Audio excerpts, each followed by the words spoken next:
panlusob na maliit at malaki galing kay Satanas.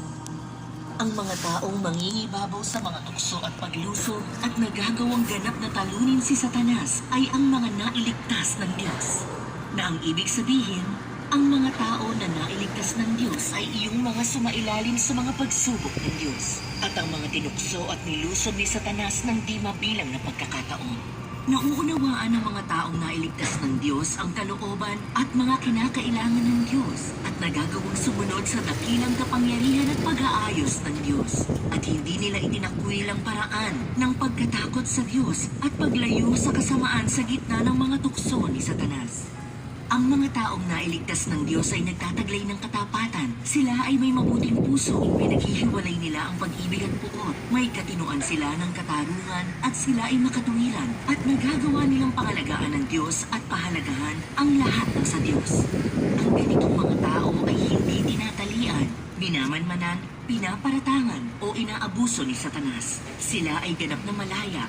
Sila ay ganap na malaya at napakawalan na. Si Job ay isang tao ng kalayaan. At ito ang tiyak na kahulugan kung bakit ipinasa siya ng Diyos kay Satanas.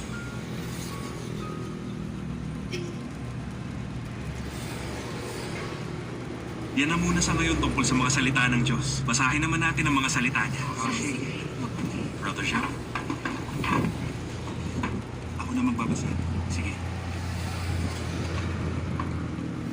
Sabi ng makapangyarihang Diyos, anong uri ng mga tao ang mga naipanganak sa mga huling araw?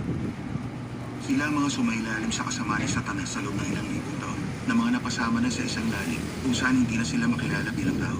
Na sa wakas ay sumailalim sa paghatol, pagkastigo at pagsisiwalag ng salita ng Diyos. Ang mga nalipid at mga nagkamit sa katotohanan napapaloob sa mga salita ng Diyos. Sila ang mga lubos na pagpipinsin ng Diyos. Ang mga nakaabot sa isang pagkaunawa sa Diyos. Ang mga makasusunod sa Diyos ng lubusan at mapagbibigay kasiyahan sa kanyang kalooban. Ang katapusan ng plano ng pamamahala ng Diyos ay upang makamtan ang maritong grupo ng mga tao. Iyaw sa isang katauhan So na hanggang makakamtan dito sa na lang plano at ng pamamahala ay isang grupo ng pinakita ko lang po makaunawa sa sa inyo kalooban ng Diyos. Mga ito makaaabot sa katotohanan mula sa pinapanood Diyos. ko, no? Mga nagtataglay ng buhay Yan po at pinapanood nagpagkawangi ko sa sa tao na ngayong iniiling oras ng no kasi Diyos. nasa duty po ako eh. Ang Kahit grupo nasa ng mga duty tao ako, na nanonood pa rin ako niyan kahit may magtatapos sa ginagawa katapusan ako. ay iyong mananatili hanggang wakas.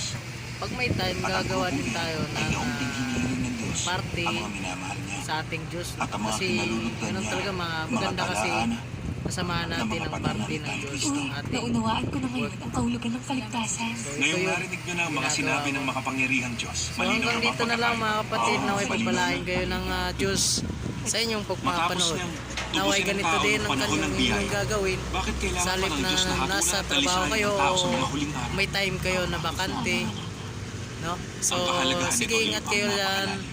Sana ay Kundi mararanasan ang palain gawain kayo ng ng Diyos sa makapangyarihang inyong mga Diyos sa mga ginagawa huling at araw. ingatan Hindi natin kayo. mauunawaan ang So, katotohanan. paalam. Sinabi niya. God bless. Noon, alam nating